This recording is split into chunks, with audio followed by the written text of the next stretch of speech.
Hello everyone. आज हम लोग सॉल्व करेंगे एक्सरसाइज 10.2 का question 9। In figure X Y and X dash Y dash are two parallel tangents to a circle with centre O. एक circle है जिसका centre O है और इसके दो पैरेलल टेंजेंट्स हैं। एक है आपका एक्स वाई और दूसरा इसी की parallel X dash Y dash है। And another tangent A B, एक और टेंजेंट है ए बी, ये टेंजेंट है with point of contact C, यानी सी पे टच कर रहा है सर्कल को ये। Intersecting X Y at A and X dash Y dash at B. ये जो टेंजेंट है ये एक्स वाई को ए पॉइंट पे इंटरसेक्ट करता है और एक्स डैश वाई डैश को बी पॉइंट पे। आपको प्रूफ करना है angle A O B equals to 90 degree. आपको ये एंगल दिखाना है कि ये जो एंगल है ये आपका 90 डिग्री होगा। तो इसको प्रूफ करने के लिए हम लोग क्या करेंगे, ये डायरेक्टली तो प्रूफ होगा नहीं, तो इसको प्रूफ करने से अच्छा है हम ये दिखा दें कि ये एंगल और ये एंगल, ये दोनों एंगल का सम 90 डिग्री है। अगर इन दोनों एंगल का सम 90 डिग्री हो गया तो एंगल सम प्रॉपर्टी से तीनों एंगल का सम 180 होता है। ये दोनों मिल के 90 हैं तो ये अकेले कितना हो जाएगा, 90 हो जाएगा। तो सबसे पहले कंस्ट्रक्शन करेंगे और O और C को ज्वाइन कर देंगे। इसके साथ साथ हम लोग नाम दे देते हैं। मान लेते हैं ये एंगल 1 है, ये एंगल 2 है, ये एंगल 3 है और ये वाला एंगल 4 है। हमको दिखाना क्या है, angle 2 plus angle 3 equals to 90 degree. उसके बाद हम इसको आराम से प्रूफ कर लेंगे। तो इसके लिए हम लोग क्या करेंगे, ये दोनों टेंजेंट पैरेलल हैं,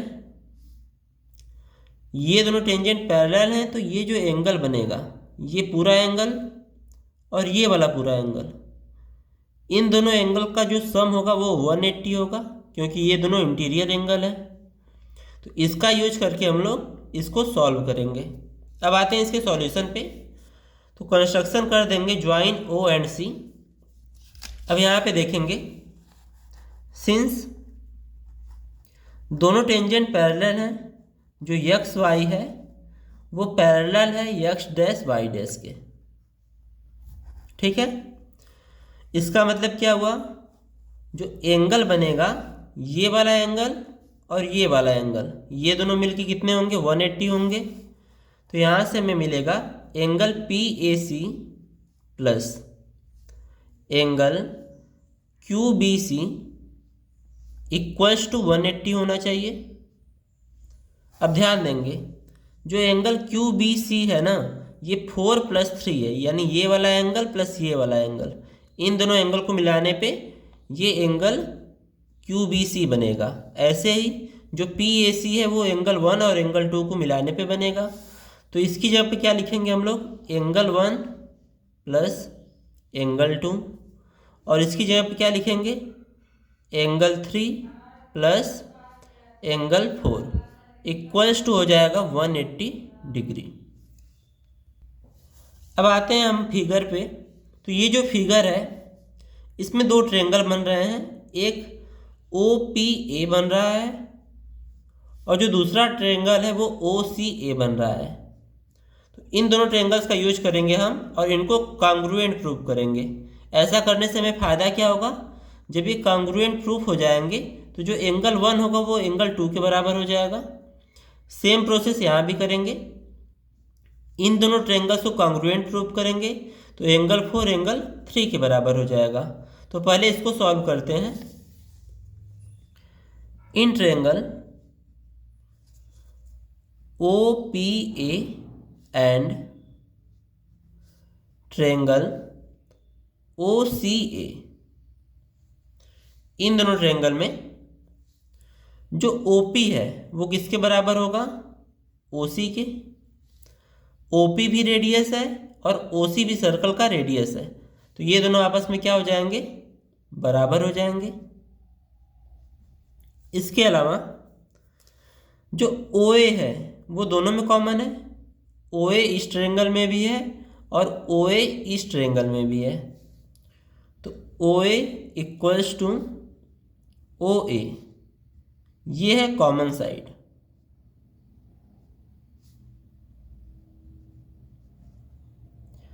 अब ध्यान देंगे जो पी ए है वो सी ए के बराबर होगा, क्योंकि ए कोई एक्सटर्नल पॉइंट है और ए पी भी टेंजेंट है और ए सी भी टेंजेंट है।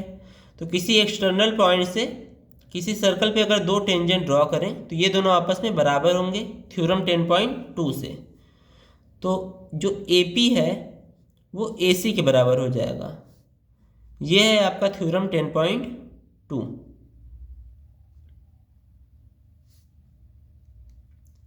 अब देखिए तीनों साइड्स इक्वल हैं, इसका मतलब क्या हुआ, ये जो ट्रायंगल्स हैं ये कॉन्ग्रुएंट होंगे। Therefore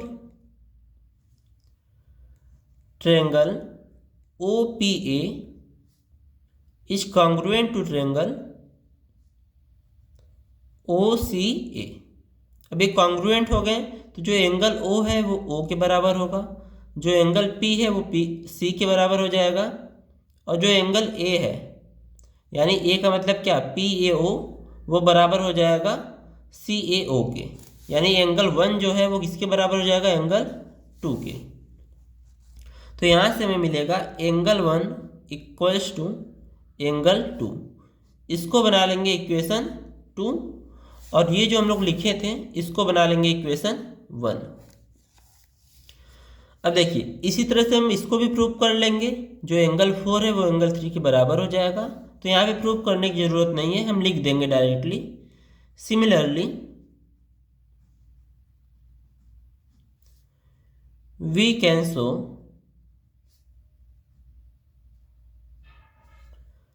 angle 3 equals to angle 4। इसको बना लेते हैं equation 3। Now using the values, हम इन दोनों वैल्यूज का यूज करेंगे और इसको इक्वेशन 1 में पुट करेंगे। From 2 and 3 in equation 1। यहाँ बड़े ध्यान से हम लोग सॉल्व करेंगे। हमें चाहिए क्या, एंगल 2 चाहिए और एंगल 3 चाहिए, क्योंकि इस ट्रायंगल में एंगल 2 और एंगल 3 है। तो हम एंगल 1 की जगह पे एंगल 2 लिख सकते हैं यहाँ पे, क्योंकि ये दोनों एंगल्स आपस में बराबर हैं।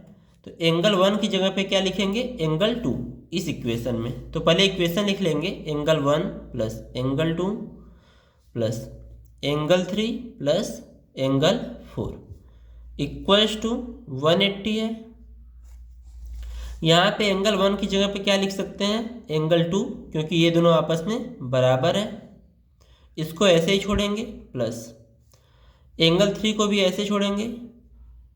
एंगल 4 की जगह पे हम लोग क्या लिख सकते हैं, एंगल 3, क्योंकि ये दोनों आपस में बराबर है, इक्वल्स टू 180 डिग्री।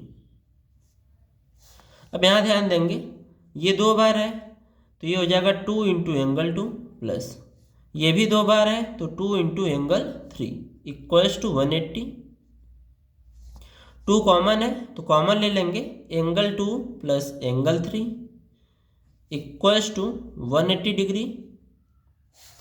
अब यहाँ से एंगल 2 प्लस एंगल 3 की वैल्यू क्या हो जाएगी, 2 यहाँ पे मल्टीप्लाई में था, इसकी साइड चेंज करेंगे तो ये हो जाएगा डिवाइड में, यानी 180 डिग्री अपॉन 2। तो एंगल 2 प्लस एंगल 3 की वैल्यू क्या आ जाएगी, 90 डिग्री। इसको बना लेंगे इक्वेशन 4। अब यहाँ से ध्यान देंगे जो हमारा ट्रायंगल बन रहा है ए ओ बी, तो in triangle A O B, इस ट्रायंगल में तीनों एंगल का सम कितना होना चाहिए, 180 होना चाहिए। तो ये एंगल यानी ए ओ बी, तो angle A O B plus ये वाला एंगल यानी एंगल 2 प्लस ये वाला एंगल यानी एंगल 3, तीनों एंगल का सम कितना होना चाहिए, 180 होना चाहिए। तो यहाँ से जो इक्वेशन 4 मिला है हमें, इन दोनों एंगल का सम 90 डिग्री है, तो यहाँ पे हम लोग क्या लिखेंगे 90। तो angle A O B plus 90 degree, इन दोनों की जगह पे क्या लिखेंगे 90 equals to 180 degree from equation 4।